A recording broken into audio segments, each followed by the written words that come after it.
You're listening to Procurement 6, the weekly podcast from the team at Art of Procurement that summarizes this week in procurement in just 6 short segments. Hi there, I'm Helen Mackenzie and today is Friday, June 9th, 2023. 6. One of the biggest challenges I hear time and again from procurement is securing and retaining the trust of stakeholders in the business. Without this trust, we can't get in front of them early to support requirements before they've identified a supplier and things are hard to roll back. Without this trust, we can't persuade them to change suppliers when a sourcing exercise delivers a different result from the status quo. So gaining and retaining trust is something procurement needs to do. I found the tip that Catherine McCleary shared a useful strategy to secure and retain trust. Catherine advises us to seek feedback and, if that feedback is difficult, we can improve the relationship by listening and responding. Check out all of Catherine's advice using the link in the show notes. 5. In this week's podcast, Philip Ideson was joined by Keith Hartley of Levidata and ProcureTech's Lance Younger to discuss the decision abyss. Now, for those of you new to the concept, decision abyss is a term that Keith first introduced, and it refers to the gap between the data we have visibility of and the tools we use, particularly in sourcing, to use that data to drive decision making. The clip I've chosen for you today is one where Phil talks to Lance about a poll we ran on LinkedIn to gauge where respondents were when it came to the decision abyss. Let's take a listen. So I want to bring in a poll that we did in advance. And Lance, I'm going to put you on notice. I'm going to ask you about this first. But let me bring in the poll results. So we asked to the Art of Procurement community in advance of today's session a question. I'm going to read this out in its entirety in case folks are listening on a podcast later, for example, versus watching. The question was, my organization most often finds ourselves in a decision abyss when we, and the top response was don't have detailed data, 50% of respondents, lack predictive market insight, which is 22% of responses, struggle to forecast demand, which is 16% of responses, and do all of our analysis in spreadsheets, which is 13% of responses. Lance, I want to come to you and just get some perspectives on if those results surprise you or not. Yeah, I mean, they don't surprise me. And just a little bit building on what Keith said is that, data now for organizations is more complex, it's more expansive, and Keith referenced this aperture. For procurement, historically, people have been going deep. They've been going deep in the spend kind of aperture, and arguably have said, well, I don't have enough data when it comes to, basically going deep to understand what I spend.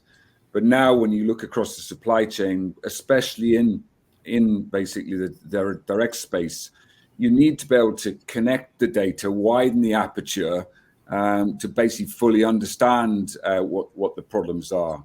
And so you have this kind of magnification. As one, you don't have the data, then you don't have the market insights, and you don't have the forecast information, which just compound the problem when it comes to this decision abyss. The second thing as well, it's really, really important here is that ultimately, the decisions and the lack of decisions lead to lack of action. And that's, the magnification of what we're doing here as well, because often and ironically, people work the other way around, that they're very good at doing, but arguably that they're not doing the right things because they don't have the right data to inform what they should be doing. So this decision abyss has a magnifying effect. So, if the decision abyss has a magnifying effect, is something we need to think seriously about mitigating.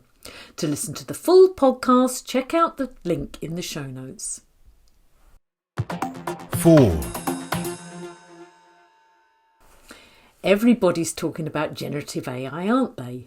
ChatGPT seems to be the topic and the title of virtually every post and webinar I'm seeing these days. And while it may have an effect on procurement, what will the impact of generative AI have on skills more directly affected, like creative writing? Is it going to be the end of art in its written form?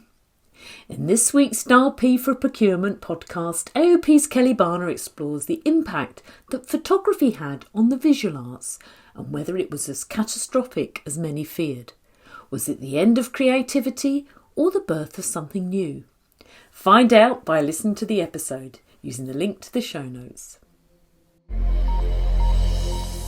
This is Procurement 6 from Art of Procurement. To get notified every time an episode is published, go to artofprocurement.com/subscribe. 3.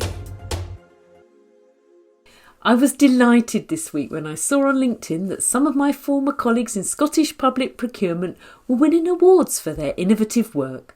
From net zero construction projects to group purchasing agreements that incorporate economic and social policy outcomes, procurement teams in Scotland have stepped up to play a pivotal role. And I see we've also been recognising leading practice across the wider procurement community recently through the World Procurement Awards. Now, there's lots we can learn from recognising and sharing good practice, and that's something we know all about here at Art of Procurement. 2.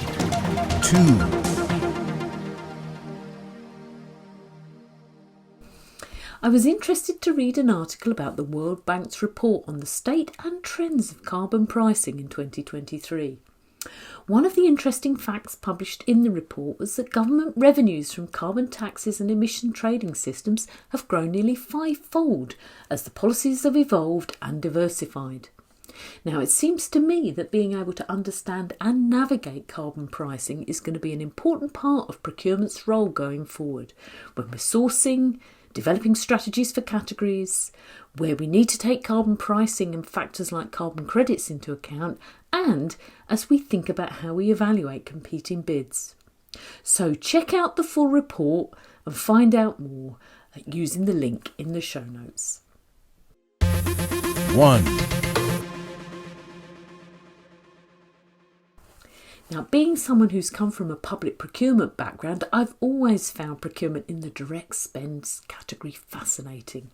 While it didn't always link to what I was doing, there was always something I could learn. That's why I can't wait for our first ever event in this space, which is happening next week. On June 13th at 10 a.m. US Eastern Time, Strategies and Techniques for Direct Spend Management 2023 will be live. All the sessions and timings are available using the link in the show notes. And like all of our events, if you can't join us live, registering gives you access to recordings on demand. So come and join us and register now. Thanks for listening. We'll be back next Friday at 6 a.m. US Eastern Time. If you've enjoyed this pod, help us grow and tell your peers to search for Procurement 6 wherever they get their podcasts.